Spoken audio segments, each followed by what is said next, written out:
Hello fellow raiders. So I have been in two different teams where we have taken down the queen. At this point, we're pretty confident we can just log in and take her down whenever we want. If you want to be a part of this ongoing effort of repelling the arc enemies and help us take back the top ground, then make sure you watch this entire video on how to successfully take down the queen. In this video, there's going to be several sections. It's going to cover things from like what weapons to bring, what kind of heals, how much ammo, what to put in your backpack, what happens when you open the map, you load in, where do you go from there? So we're going to talk about the locations I want you to visit and get familiar with to fight the queen at. And then once you're there, how do you actually fight her? How do you survive? And how do you defeat her? We're going to cover all that. So let's go ahead and start with the first thing, which is preparations and what to bring. I'm going to recommend you bring a minimum of 10 shield rechargers. You will occasionally take damage. The queen will definitely get a couple jabs on you, and you want to make sure you have some heals. So 10 shield rechargers.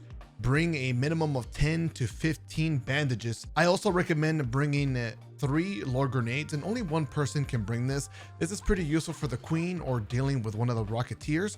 More details on that later. One person should bring 2 to 3 barricades, and you can craft these or just buy them. They're not too expensive, but they're really useful when fighting the queen. I also recommend that each person brings 1 to 2 defibrillators. This is really useful because if your teammate gets knocked down, you want to make sure you revive them as quickly as possible. You don't want them getting griefed by potential PvP or potential queen damage from the fire that lays around. All right, so there are 2 optional items that I want you to bring on your quick use tab. You don't have to, but it helps a lot. One of those is an adrenaline shot. This is just in case you spawn across a map and you want to save as much time as possible when you're running towards a location that you have to go to. The other quick use optional item is 2 zip lines. One zip line that's going to lead towards the queen so you can loot it, and then another zip line that's going to help you escape towards the hatch. Moving on, let's talk about weapons to bring. So one of those is going to be a really important weapon called a hole cracker. You can buy this for like 3,000 currency at the shop, and you should consider upgrading this as much as you can. The higher the tier of this, the less you have to use the other weapon I'm recommending you to bring. When using the hole cracker, make sure you bring 2 max stacks of grenade launcher ammo, 3 to 4 to be really confident on getting this kill and speed up the process. The next weapon I'm recommending is the anvil. This is a hand cannon, does really good damage, and you can also upgrade this as many times as you can. I recommend bringing actually multiple copies, about 2 to 3. You only have to bring 2. If you can get these anvils upgraded to tier 3 minimum, tier 4 even better. You see, the tiers matter because not only does it improve the performance of the weapons, but it also increases the durability. So the reason we bring multiple anvils is because after so much shooting with them, they tend to just break. When it comes to ammo for the anvil, bring about 3 stacks. I recommend 4 to 5 if you think you're going to encounter some PvP or fight some arc enemies on the way. Moving on, let's talk about what bag to bring and what are you even putting in that bag. So I recommend a blue or purple bag. You want to make sure it's either like a looting one, and you can slot a medium shield. Okay, this is really important. The medium shields are really important. You want that DR because you don't want to just get one tapped by the queen. Speaking of shields, you actually want to bring a spare medium shields. Make sure that these are like almost fully repaired so they don't just break because they're like at 30 durability already. The extra shield honestly comes in so clutch because I've had situations where my shield just break from taking unnecessary damage from the queen. Besides the extra shield, make sure you bring a raider hatch key. Only one of you needs to bring this, but I do recommend do not put the raider hatch key in the safe pocket. Things might go south, and if you're the one with the key and you fully die, your teammates can get the kill. They could probably get the loot too and share it with you, but if they cannot loot the raider hatch key from you, now they run the risk of having to actually go to a main extraction point and die in the process. The last thing I want you to bring in preparations is actually 1 wolfpack nade each, and this is pretty clutch. You might think it's going to be just for the queen for additional damage, and while you can do that, I recommend holding this for the potential Rocketeer that's gonna fly around and want to just ruin your day. I swear this fucker is scarier than the Queen. So if I see the Rocketeer, dude, we're chucking nades and insta-killing that thing, all right? It can wipe your team, bro. By the end of this preparation, your inventory should look somewhat similar to mine, depending who's bringing the barricades and the extra optional items. You want to make sure you're prepared, and it looks like a lot. Honestly, it makes sense because you're fighting the Queen. This is one of the hardest, no, this is the hardest enemy in the game at the moment. And the loot that you get from her is top tier. You can craft legendary weapons, or you can sell the Queen reactors for a lot of currency. So it only makes sense that you have to be fully prepared, and you have had to invest several hours into the game at this point in order to buy the weapons, the ammo, and all these extra materials that you need in order to take on this fight. Okay, Raiders, so you're fully prepared. You're ready to start fighting the Queen. Let's get in there, right? This is specifically the strategies just for damn Battlegrounds. And before you even load the map, make sure there is a harvester event happening, because that is when the Queen spawns. You don't want to make an oopsie, load the map, run all the way here with all your gear, and you're like, oh my God, there's no Queen. That would be embarrassing. Don't do that. So you want to make sure you run towards the top right of the map, towards Red Lakes. You don't want to run in the middle of Red Lakes, because that's where the Queen spawns, and there's a lot of danger there with no cover. Try to go around the area through the buildings until you get to a specific location that we're showing here on the screen. There's going to be 2 areas in proximity. These are the 2 locations that I recommend. You can use either one, and we'll explain the downsides or the pros to these 2 locations. As you make your way there, try to avoid unnecessary PvP, because you don't want to risk your net worth fighting other players, especially the arc enemies. Try avoiding them, because they're going to burn through your ammo, burn through some of your shields.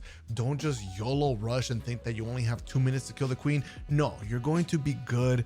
Take your time. Your team does get bonus points though if you have someone that is excellent at communicating, so that they can diffuse the situations against other raiders, and maybe even convince them to join your squad and take down the Queen. That would be a big W. Here, take a look at how me and my team managed to convince enemy raiders to join us in defeating the Queen.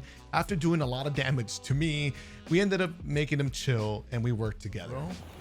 Hey buddy, why are you guys ready? Want to be friends? Come help us kill the Queen. Was that Come on. game? Is that in game? Come on. We had 2 players ratting behind us. Again. Let's go. You guys need ammo, guns, anything? That's what happens if they try to kill us. Don't got to be afraid, bro. We have these 2 locations that I recommend, both with pros and cons, so let's talk about it. The first one that we're going to look at is inside a building. Some of the pros here are that you're more safe from enemy fire, like raiders just ambushing you from the back, shooting you in the open. And also the Queen, you have all these walls that protect you from incoming damage. It's much easier to play cover here. Some of the downsides are that you kind of have to jump over the ledge constantly to actually get some damage on the Queen, and she's also a little bit further away at this point, so getting those anvil shots to land, even the wolf crackers, it can be a little annoying trying to land those anvil and the hole cracker shots. You kind of have to angle it well. The other spot that you can see here on the screen is now in the open, so obviously you can already tell this is way riskier when it comes to getting shot in the back by players, because you don't have anything really covering your back, but it is pretty open, so that means that you can avoid the Queen's attacks much more efficiently. At this position, you're a little bit closer, so it's way easier to actually land your shots on the Queen and also getting a visual on her. The railings here don't really like mess with your shots either. I like to just put the barricades pretty close by so that we can use it as cover. So yeah, I mentioned the pros and cons so that you and your team can decide which spot is better. Honestly, if I had to pick, I kind of like the open. You know, it's a little risky, dude. The adrenaline is high. You never know if you're gonna get shot in the back. You don't know if people are gonna pull up. So I don't know. I kind of like that. Once we start fighting, let's say we're using the hole cracker. We like to aim this weapon towards her face. It hits multiple parts of her armor, and it does pretty good damage at this point. If you run out of ammo, or if you want to swap to the anvil, I recommend focusing on either the front left or the front right leg. There is a ball joint, if you notice it, try to shoot that as much as possible, and eventually the armor comes off. And when the armor comes off, that spot is way more vulnerable and you can do additional damage to her. Speaking of additional damage, if you notice when she is charging up her laser beam attack, her face starts to glow up and you can see the inside of her core pretty much, and that is a small time frame of getting additional damage. Use your anvil or your wolf cracker, they both get the job done here. Speaking of laser attack, the queen has 2 different attacks. Yes, so the laser is one of them. She charges it up, and then once it's fully charged, she will do like a laser blast and it will leave a lot of fire behind. The other attack, she sends up these missiles to the sky, and then they will track to the person she's aggroed on and will leave the missiles there for a little second and then they explode. Both of these attacks are extremely lethal and they could totally ruin your health, even take you down. And there's fire around, so make sure you avoid it as best as possible because the burning lasts for quite a bit. I'll show you right here what her attacks look like so you can kind of like visualize what you need to avoid and kind of differentiate them. It is, dude. This shit is fucking crazy.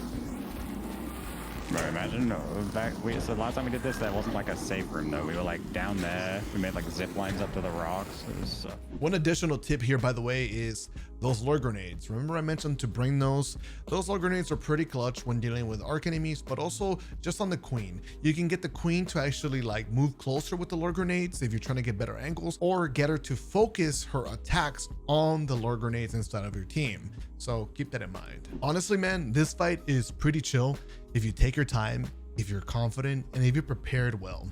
If you're avoiding PvP and there's no PvP involved or people help you, honestly, this is a walk in the park.